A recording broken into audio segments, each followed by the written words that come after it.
शाश्वत स्वरूप हमारा जो है, ये जो इटर्नल है, जो सदा सदा है, जो कभी बदलता नहीं है। एक है जो बदलता है, क्षणभंगुर है, बदलाहट है उसमें। एक है जो शाश्वत है। वो शाश्वत है कहाँ और कहाँ रहता है, इसके लिए हमें अपना परिचय, हम दूसरों का परिचय तो हमेशा लेते हैं, लेकिन अपना परिचय हम खूब अच्छे से ले लें। अपने परिचय को हम जान लें कि हम, हमारा होना कहाँ है, वो इटर्नल जिसकी हम खोज कर रहे हैं वो कहाँ है। तो कैवल्य उपनिषद में इसका ओशो ने बहुत सुंदर व्याख्या की है कि इन तीन हमारे शरीर हैं, हमारे तीन पूर्व हैं समझो। एक शरीर है, ये फिजिकल शरीर है, स्थूल शरीर है, और दूसरा जो है हमारा सूक्ष्म शरीर है, और तीसरा हमारा जो है वो कारण शरीर है। ये तीन पूर्व बताए हैं ओशो ने कैवल्य उपनिषद में समझाते हुए, और कहा है कि इन तीनों पूर्वों में हमारा पुरुष आत्मा रहती है, इन तीनों पूर्वों में। अब ये जो पहला जो पूर्व है, जो ये जो फिजिकल बॉडी है, स्थूल शरीर है, स्थूल काया है, इसमें जागृति पैदा हो जाए, इसमें जागरूकता आ जाए, तो इसमें जागरूकता साधने की जो विधियां हम करते हैं सारे समय, कंटिन्यूटी, जिसमें हम कहते हैं कि निरंतरता चाहिए, निरंतरता चाहिए, कंटिन्यूटी चाहिए, वो धीरे धीरे धीरे धीरे ये निरंतरता इस शरीर में, शरीर के प्रति एक राइट माइंडफुलनेस, जिसको ओशो ने कहा है सम्यक स्मृति में, अगर सम्यक जागरूकता में हम जिए, तब ये अवेयरनेस इसमें बढ़ती जाती है, और इस बॉडी के फिर हम पार चले जाते हैं। इस बॉडी के जब हम पार, ये अवेयरनेस, फुल्ली अवेयरनेस में हम जीने लगते हैं। देखो अभी तो हम जीते हैं पार्टली, बहुत ही कम अवेयरनेस। जैसे चल रहे हैं तो कितनी देर हम ध्यान रहता है कि हम चल रहे हैं, खा रहे हैं तो हमें कितनी देर ध्यान रहता है कि हम खा रहे हैं, बात कर रहे हैं तो कितनी देर ध्यान रहता है हमें कि हम बात कर रहे हैं, या किसी ने हमें गुस्सा दिला दिया तो हमें कहाँ याद रहता है कि हमें ये क्रोध, ये उठा, ये, और हम ये अब इसकी गिरफ्त में आ गए। इतना हमें हमेशा तो याद नहीं रह पाता, तो हम इतने अवेयर तो नहीं जीते। ये अवेयरनेस हमारी 24 आवर्स कैसे, निरंतर कैसे हो जाए, इसी की विधियां हम करते हैं, और इसलिए बार बार निरंतर ध्यान की प्रैक्टिस चाहिए कि कैसे हम सारे जीवन में इस अवेयरनेस को फैलाएं। ध्यान हमारी एक चर्या बन जाए, दिनचर्या बन जाए, आचरण बन जाए, तो ये जो अवेयरनेस है पूरी फैल जाए इस तल पर, तब दूसरा दरवाजा खुलता है सूक्ष्म शरीर का। अब ये अवेयरनेस वहां पर पहुंचे, तो पहला जो है फिजिकल जो लेवल है, उसका संबंध ये समय की स्मृति काटेगी।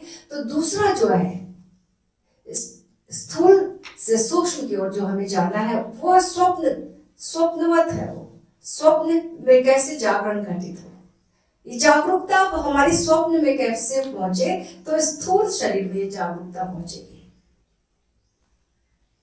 तो स्वप्न में तभी पहुंच सकती है जब हम जागे हुए जिए, तभी हम स्वप्न के प्रति जागरूक हो सकते हैं एक दिन।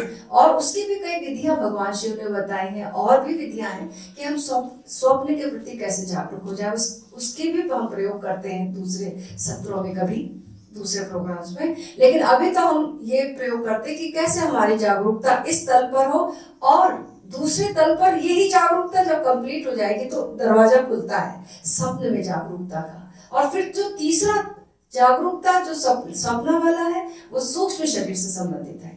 और फिर तीसरी जागरूकता जो कारण शरीर में, वो सुसुप्ति से संबंधित है। हमारी तीन अवस्थाएं हैं, हम जागृत जीते हैं, स्वप्न में जीते हैं, दिन में भी सपने देखने लगते हैं, स्वप्न में जीते हैं, फिर सुसुप्ति में जीते हैं। ये तीन ही हमारे को जानकारी में। चौथी तुरीय, उसी की तो खोज चल रही है, पूरा अध्यात्म उसी पर तो पहुंचना है।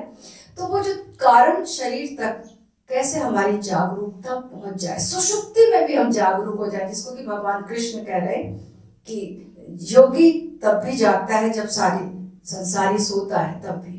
तो इसका ये मतलब थोड़ी कि योगी जागते ही रहता है, शरीर तो उसका भी सोता है, हमसे ज्यादा अच्छा सो लेता है उसका शरीर, लेकिन भीतर कुछ है जो जानता रहता है कि शरीर सो रहा है।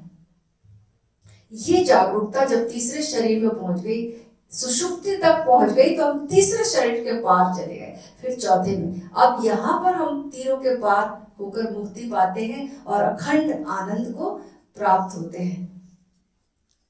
इसके पहले बार बार हम जगत के प्रपंच में खिंचते जाते हैं, उलझते जाते हैं, भूलते जाते हैं, विस्मृत होते जाते हैं, फिर साधना करते हैं, फिर भूलते हैं, फिर वापस उठते हैं। लेकिन वो फिर एक स्थिति आती है जब हम सुषुप्ति में भी जागने लगते हैं, अब कोई उपाय नहीं है। अब हम कभी भी हमें जगत का प्रपंच जो है वो नहीं खींचता है, वरना हम इसी जगत के प्रपंच को लेकर मरते हैं और वापस फिर जैसे ऐसे समझो ना कि एक बीज है, पेड़ है, और पेड़ से फल गिरा, फल में बीज है, तो बीज को जमीन पे लगाएंगे तो बीज उग जाएगा। तो बीज जो है वो सूक्ष्म शरीर है, पेड़ जो है वो अपना स्थूल शरीर है। तो बीज में सारा एक्सट्रैक्ट और सारे ब्लूप्रिंट पेड़ के आ गए, तभी तो वो उगता है, वही पेड़ बनता है, फिर फल आते हैं। तो वो जो पूरा सार तत्व आ गया है, पूरा एक्सट्रैक्ट आ गया है, वो बीज हमारा सूक्ष्म शरीर। फिजिकल बॉडी के भी सारा एक्सट्रैक्ट जो हमने भोगा था वो सब सूक्ष्म शरीर में समा गया। अब सूक्ष्म शरीर से फिर कारण शरीर में ये जो एक्सट्रैक्ट है वो सूक्ष्म शरीर अब कारण शरीर में विलय हो जाता है। तो ये कारण शरीर बार बार फिर सुषुप्ति, गर्भ में रहते हैं तब भी हम सुषुप्ति में रहते हैं, मरते हैं तब भी सुषुप्ति में मरते हैं, क्योंकि मरना तो सबसे बड़ा ग्रेट ऑपरेशन है।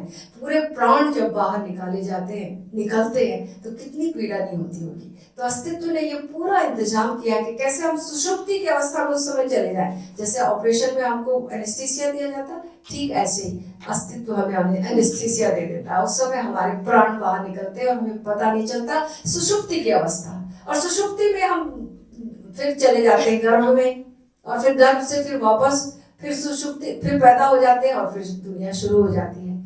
कुछ लोग हैं थोड़े से जागरूकता, जो स्वप्न की अवस्था में जाग गए हैं, वो जागे हुए स्वप्न पैदा होते हैं, फिर माँ के गर्भ में जाते हैं, और वो लोग फिर सपने भी देते हैं अपनी माँ को कि ऐसा ऐसा है, वो क्रिएट भी कर सकते हैं।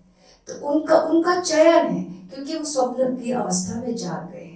लेकिन अंतिम अवस्था जो है वो सुषुप्ति में जागना, कैसे हमारा कारण शरीर तक हमारी जागरूकता पहुंच जाए तो हम अपनी इटर्नल कॉन्शियसनेस में लीन हो जाए। अभी तो हमें थोड़ी थोड़ी झलकें मिलती हैं। हम देखो 20 साल 90 साल मान लो हम जिए, तो 30 साल तो अपन सोएंगे, 30 साल सोने में गुजार देंगे, और हम सोचते हैं कि हमारे पास समय ही नहीं है ध्यान का। और सच में आज की जो जीवन शैली है इसमें समय कहाँ है ध्यान का, बहुत कम समय मिलता है। तो फिर क्या करें? नींद को ध्यान बनाया जा सकता है। इसलिए हम लोग जो योग निद्रा के प्रयोग करते हैं, बार बार हिप्नोसिस के प्रयोग करते हैं, वो इसीलिए करते हैं कि नींद को जो है वो ध्यान बनाया जा सकता है। कैसे नींद को ध्यान बनाया जाए? तो पहली बात याद रखना कि रात को खाना मत खाकर सोना।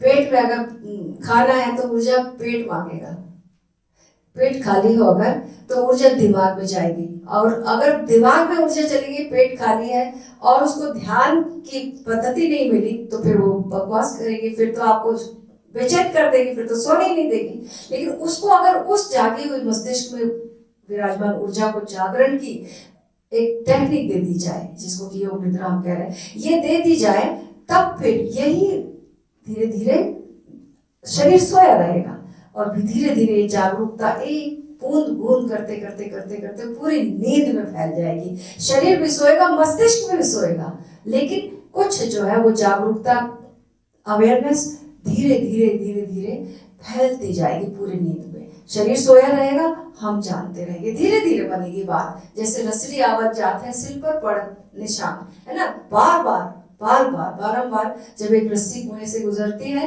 तो ये पत्थर पे भी एक दाग पड़ जाता है। तो ठीक ऐसे ही अगर हम अपनी नींद में इस जागरूकता को प्रवेश कर दें, तो तब ये नींद अगर जागरूकता से भर जाए तो इसी की ऐसी जागरूक तो फिर हम उठेंगे, जैसे हम सोते हैं वैसे हम उठेंगे, और जैसे हम उठेंगे दिन भर जैसे रहेंगे वैसे ही सोएंगे।